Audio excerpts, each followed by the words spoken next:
My name is Taylor Coyne, and I'm joining you from Los Angeles. Hey, everybody. My name is James Cook. I'm coming to you live from Indiana. Both of us research retail and real estate for JLL. And this is everything we know about retail. That's right, Taylor. This is the show where we tell all of you everything we know about retail, 3 things at a time. So, James, tell me, what do you know about retail this week? Okay, well, I know that a return to entertainment and experiential retail is coming. It is imminent. I can feel it in my bones. It's coming later this year. Let's hope so. Yeah, Let's hope so. We're going to get into the details. I have some data to talk about. So, Taylor, what do you know about retail? I know that post-COVID, retail will be more convenient than ever. Convenient, the hot word of both 2020 and 2021. Convenience. Convenience. You're going to get sick of it. It's going to be, you're on mute of 2021. And I also know that we'll be joined by Keisha Virtue to answer the question, what kinds of companies have closed stores and who are the winners and losers in retail? Oh, man, I can't wait to hear what Keisha's got to share with us. But let's start with your vision for retail in 2021. So here's the first thing that we know about retail, that we just released a report called Vision 2021. And this was a collaboration between all of the researchers in different industries at JLL. So that was an exciting way to start out 2021. But this is a report that explores how real estate can be better this year. And for our part in the retail sector, we identified 3 key areas that will shape the industry in the coming year. As I said before, James, convenience is everything. Oh, is this the report that we have up on the screen? Yes, it is. This is talking about convenience and what we want. So I think this chart really speaks to it. Our friends Big Red Rooster, which is a JLL company, did this survey last year. And it basically is talking about all of the different ways you wish you could shop. Right? That was all we talked about last year. I want to do curbside. I want delivery. I want all of these different options. I want to order online and pick up in store. I want to go to the store. So this idea of just having so many different options, it's not going anywhere. We clearly all wish we had different options the last time that you actually went and shopped somewhere, especially interestingly for electronics. Everyone really wanted to do self-checkout at electronic stores. So that was the most popular one, was self-checkout at electronic stores. Isn't that interesting? That's interesting. Yeah. Why? I wonder why that would be. I don't know, unless it was, we also know that gaming and office supply, things that you kind of needed to go to the electronics store were so popular. Maybe that was just like, look, I've got one wireless keyboard I just want to check out. Let me do that. That's my one thought on that. But it is interesting. Everyone, again, I think this chart, though, really just speaks to this flexibility. And that's what we all want. Flexibility. I put money on it. That's going to be another key word for 2021. So our 2021 bingo card is convenience and flexibility. We should actually, that should be a segment. It should be some kind of bingo, with everyone at home watching. Just checks off all of the things that we say: e-commerce, flexibility, convenience, omni-channel, exactly, malls, all of those keywords that we are constantly saying. I'm sorry, buzzwords is really the correct phrase. Buzzword bingo. Yeah. So I think it's awesome. People are finally getting into this idea of shopping in all these different ways, and coming out of COVID in the next year or two, those expectations remain. I think people go back to the stores a lot, but they still want the option of, click and collect and return in store from an online purchase and all that stuff. Again, it's all about flexibility. Yeah. So that's absolutely a trend that we're going to keep seeing in 2021. And in a way, it was great. We saw all these retailers accelerate these plans to give us this flexibility. It was a long time coming, but it just got it to us that much faster. So I think we're going to see a lot of this, and not just, it's not going to just be your Targets and your Walmarts. Clearly there's a demand for electronics. We're going to see it everywhere. And then moving on to our second trend that we identified was that we're going to need to embrace this reduction of retail space at the next buzzword, mall. We know, and, Keisha's going to talk about it too, I'm sure, of just some of those players who have been doing not so great in 2020. We saw so many, you can see from the chart on the left of just, so many apparel bankruptcies, so many that lived at the mall. And so all these vacancies are going to hit, and we're going to need to find alternate solutions that aren't always retail, and that's okay. Let's embrace that and make, great mixed use communities. We're going to see some more office, maybe even industrial, residential, some education, definitely, and medical. We've been seeing medical, not that any of these are technically new, right? But we've seen way more medical even this past year from urgent cares, dental offices go into mall space. So we're just going to see more of that. So as department stores close, we have all of these options of new things to do with them, like office. And hey, I am sitting in an office space at a mall right now. I don't know if I've ever pointed that out before, but it's pretty awesome. I have all these, like, my wife ordered something at Dick's Sporting Goods, click and collect. At my lunch break, I'm going to go down and pick it up for her because I work at the mall. See, I think that's great. Again, convenience and flexibility. But you should take a video of so next time so we can share that of this is what it looks like to work at the mall. That's going to be really exciting. Anywho.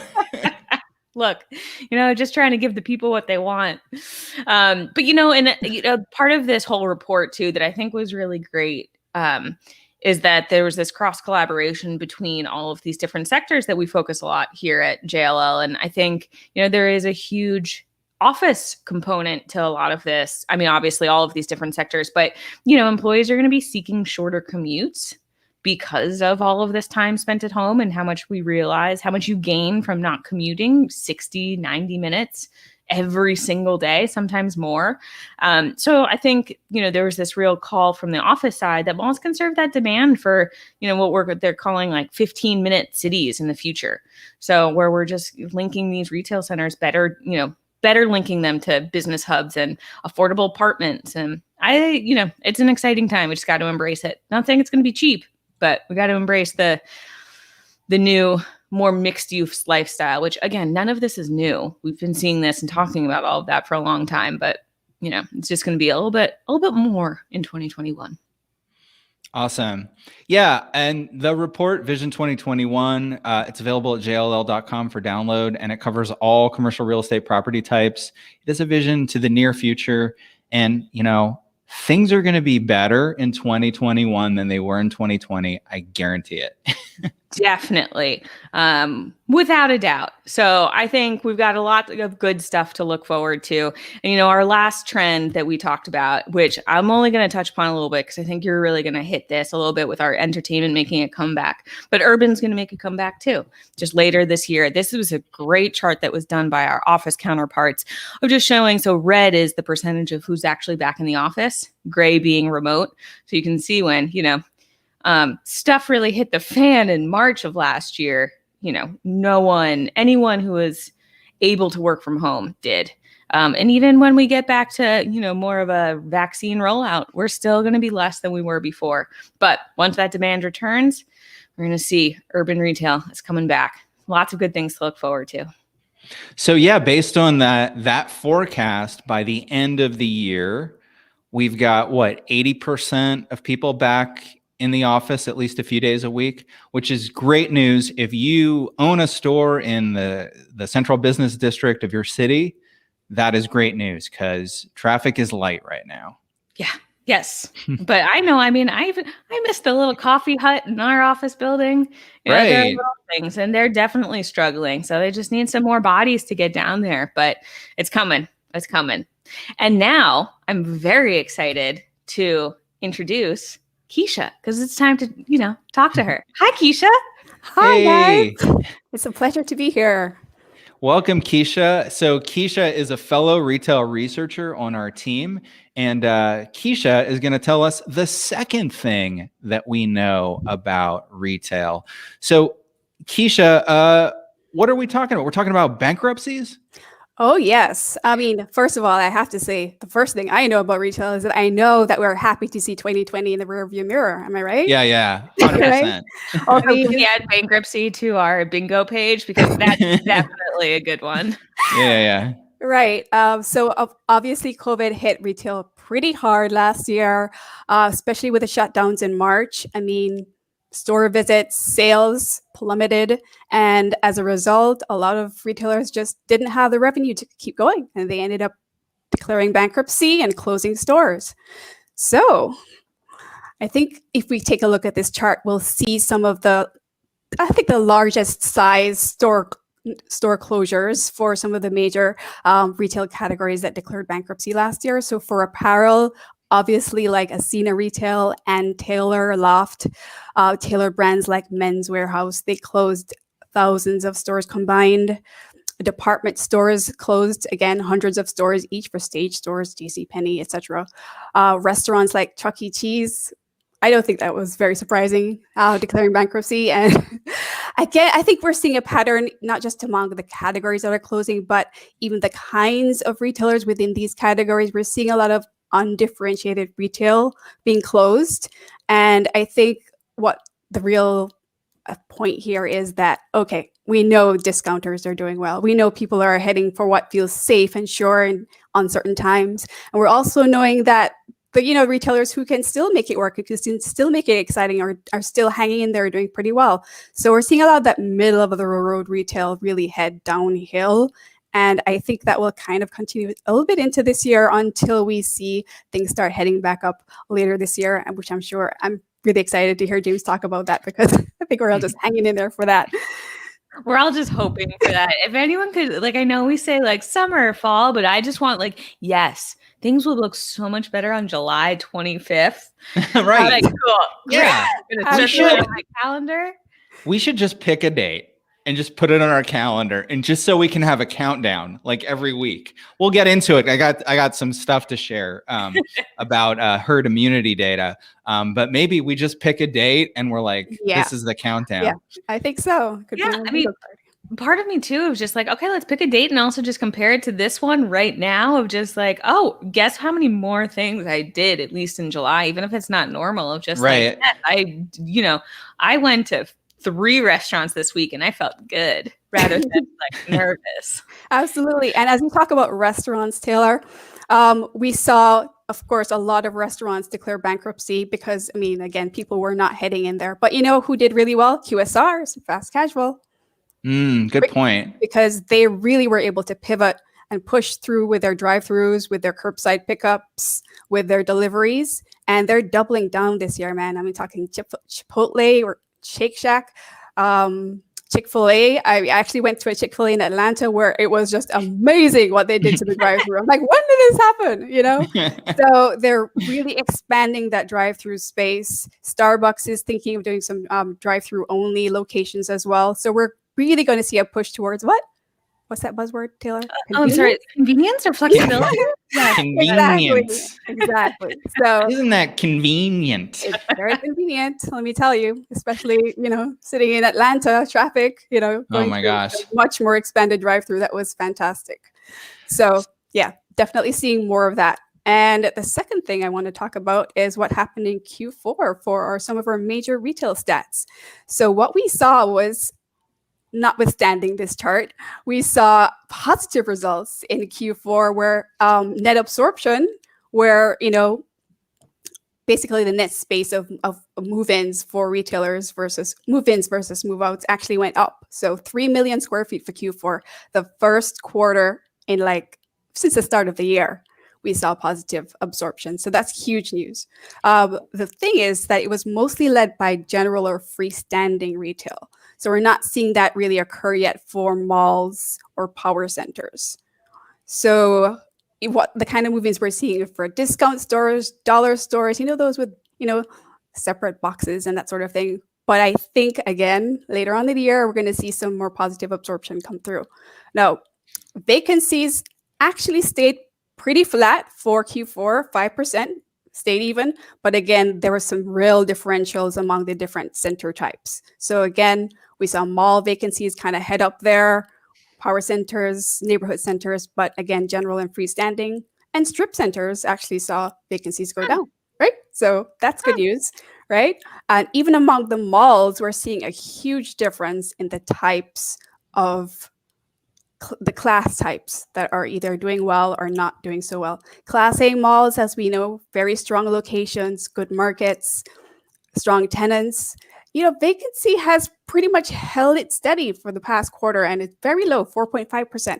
Whereas Class C malls, those struggling malls in, not great locations, I mean, they have been having a hard time way before COVID happened.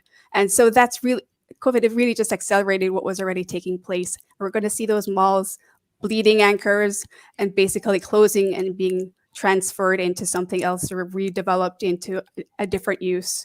So we can expect to see more of those stories come through this year as well.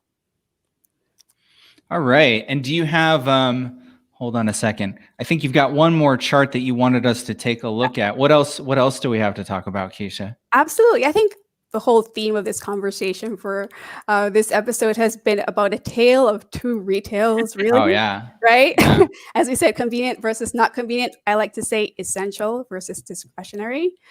So that really happened post-COVID or during the whole COVID shutdown. We saw people really heading into stores for essentials, groceries. You see that huge spike in essentials. That's grocery stores. That's Costco. But as we head further into the year, even though the core essentials stayed pretty strong, we saw a new winner, and that was new essentials. Now, new essentials are what consumers really thought they needed during the crisis, during having to stay home with their kids. So we're looking at electronics, for remote school. We're looking at home improvement goods, because everybody's looking at their walls and their houses are like, hey, we need to do something about this. We're here all the time. Sporting goods, I got myself a badminton set, which I had a whole lot of fun with over the holidays with my nephew. I mean, it was great. And toys, because of course kids need something to do when they're not staring at a screen for 8 hours. So we saw a lot of these what we're calling new essentials really head up there. Now, discretionary goods, on the other hand, stuff like apparel, things that are sold in department stores, those did not do well. Experiential, which is what we're calling a long-term theme, we're going to see that really come back as soon as we head back into the stores. But obviously, when people are staying at home, nobody's going. So we saw that really plummet as well during the COVID crisis. So I'm going to make one plug for apparel of that. I have bought some stuff just to make myself feel good. So you're welcome, apparel industry. And single-handedly, just me buying, sneakers.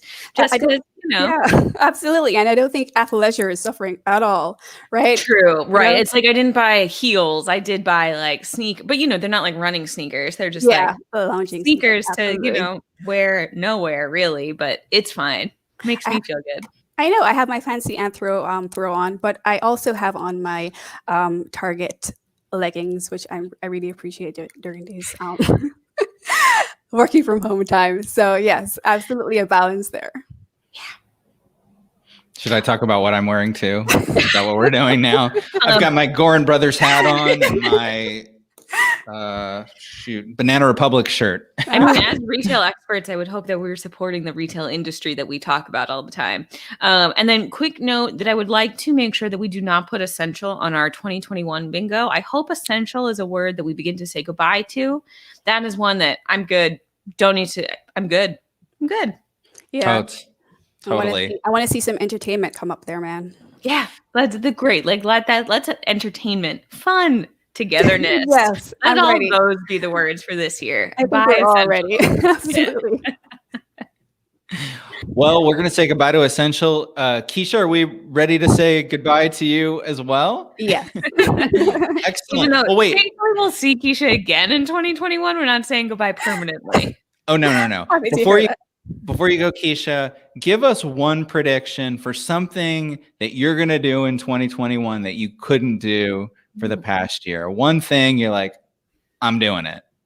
Oh my gosh. So we put off our South Florida trip last year because, it was just so crazy down there, but we are heading there this year for sure. And I'm taking my husband to a food court in Miami that sells the best Chinese food I've had in, probably stateside, so that we're definitely going to be doing that. And, I think we might head to IPIC too to check out a movie. hopefully, Oh, cross the nice. fingers that will take place. So yeah, we're going to Oh, do that man. wonderful experiential stuff that we've been holding out on for the past year. So When you go, take a camera, come back, give us a report on the Miami food court that you go to. absolutely, I'm just, oh my gosh, I can't wait.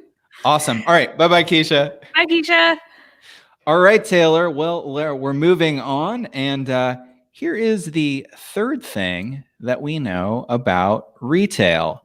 That's a cool backpack. Yes, Yeah, it you was. like that? Yeah, Yes. yeah, yeah. That was oh shoot, it was someplace in Denver. It'll come to me exactly where it is, but yeah, that's quite a backpack for sale. So the third thing we know about retail is when we expect the entertainment experiential stuff to make a comeback.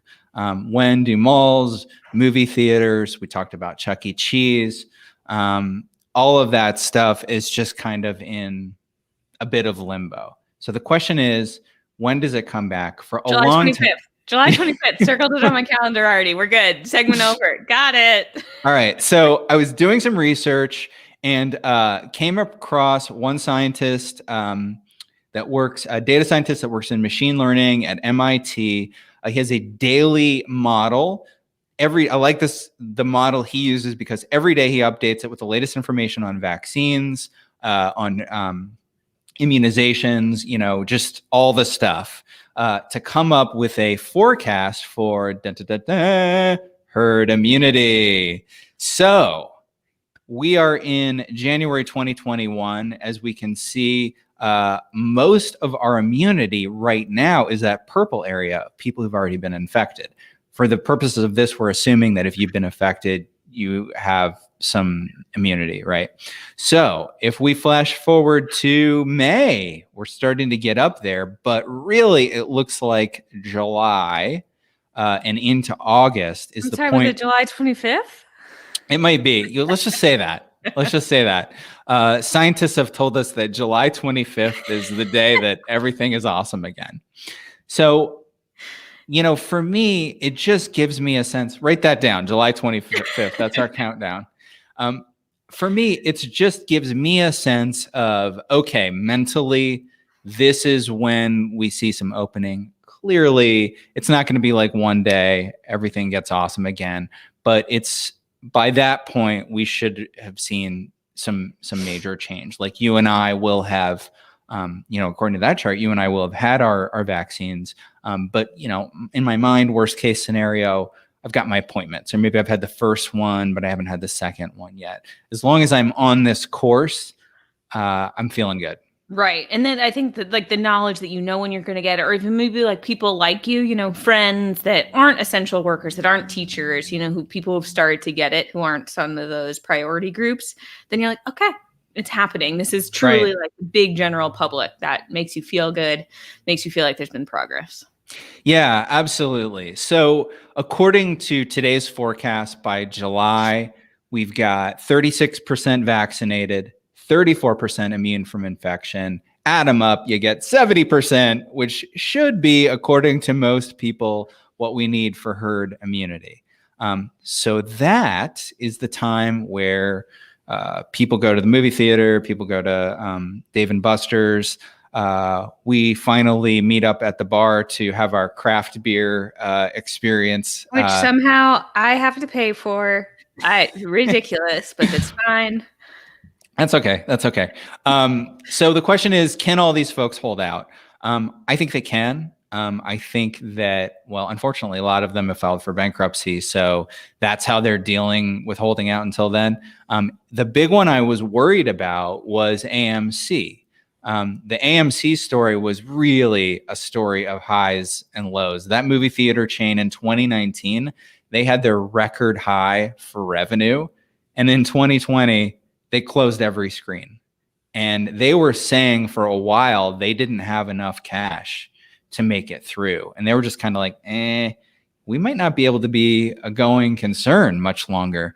But this week we saw an announcement. AMC has over $900 million in. They issued some new equity. They got some new debt. And they're saying now they think they've got enough to make it through to the other side, which is fantastic.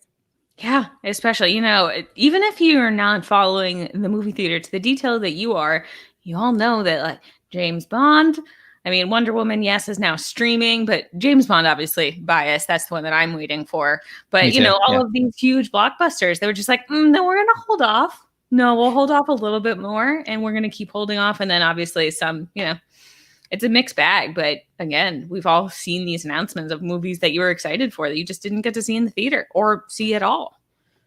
Yeah, and I lost track of the James Bond. They're not going to drop that on streaming. Are they? Do you know? Are they waiting? I heard they were waiting I read something that they were pushing it back again. So I guess that maybe they're hoping for the summer to release it. But, take that with a grain of salt. I'm not positive. Yeah. Well, so I think a question here that we don't know is, what does the transition period look like? In my mind, I envision it being different depending on what region you live in. So for example, I live in the Midwest, and I feel like once the vaccines start rolling out, there's going to be people who are going to be like, I got the vaccine, so I'm not wearing a mask. I'm going to the bar. And I think that there's other people who are just going to say they had the vaccine so they could go to the bar, and to the theaters and whatever. Meanwhile, you live in Los Angeles. Do you have a sense of what the guidance is there? Like, are they saying, nobody takes off their mask until we've all had the vaccine? No one's talking about that. Everyone's preoccupied on how slow California is being at the moment. But considering our mask mandate just in general and mask adoption, I think we're going to be masking for longer than perhaps you will, of just like what's required when you go into public spaces. And I think it's going to be, the kind of what you do now when you go to a restaurant. Granted, we can't dine in still, haven't forever. But I think we're going to see this when you're walking around, you go to the bathroom, you put your mask on. When you get back to your table and are drinking and hanging out with your friends, mask off. So I see that happening pretty well at like a grocery store, maybe at a restaurant during the lunch period, but at a bar or restaurant where people are having drinks, it's just like, they're just going to be like, yeah, whatever, or forget. Yeah, well, I mean, that was a friend of mine owns a bar, and he said that was the biggest thing. Everyone comes in. It's not like of course, there are always some people who are obnoxious, but you just were so excited to be there that people just forgot. That wasn't, you just weren't trying to focus on, yes, I must grab my mask at this point and walk. So, yeah, it's going to be a mess of trying to, how much do you enforce anymore? It's definitely going to be a weird learning curve of how to actually re-enter some of these establishments. Yeah, it's going to be a transition period. We're going to be talking about it every week and watching it closely.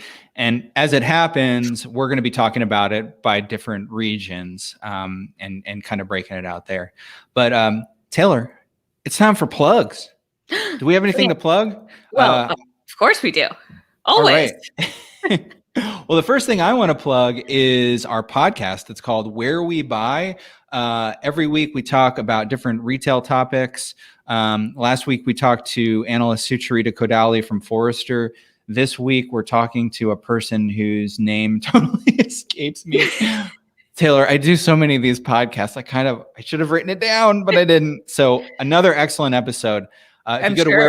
If you go to wherewebuy.show, you can listen to the latest episode, or it's on any app where you get podcasts. All right. And then my plug is for the report, Better Than Normal, Vision 2021. Just head to jll.com or just honestly search for Vision 2021 in Google with JLL Research, and it will pop up. And it's great because you'll get insight not only to retail, but to office, to multifamily, to industrial, hotels. So, go check out some positive news of what we're going to be expecting in 2021 in terms of real estate. Yeah. Christian Bedouin, who was the lead on that project, did a fantastic job. Yeah, it's really great. And again, I really like that it's cross-sector. So you'll get a little bit of everything. We're all touching, all of these overlap. So I think it's a good baseline of what to expect for the year. Also, hit subscribe button wherever it is, up, down in YouTube. Our next episode will be next Thursday, February 4th at noon, 9 a.m. Pacific for all of our West Coasters. But you can watch on the replay anytime, and we've been posting on LinkedIn.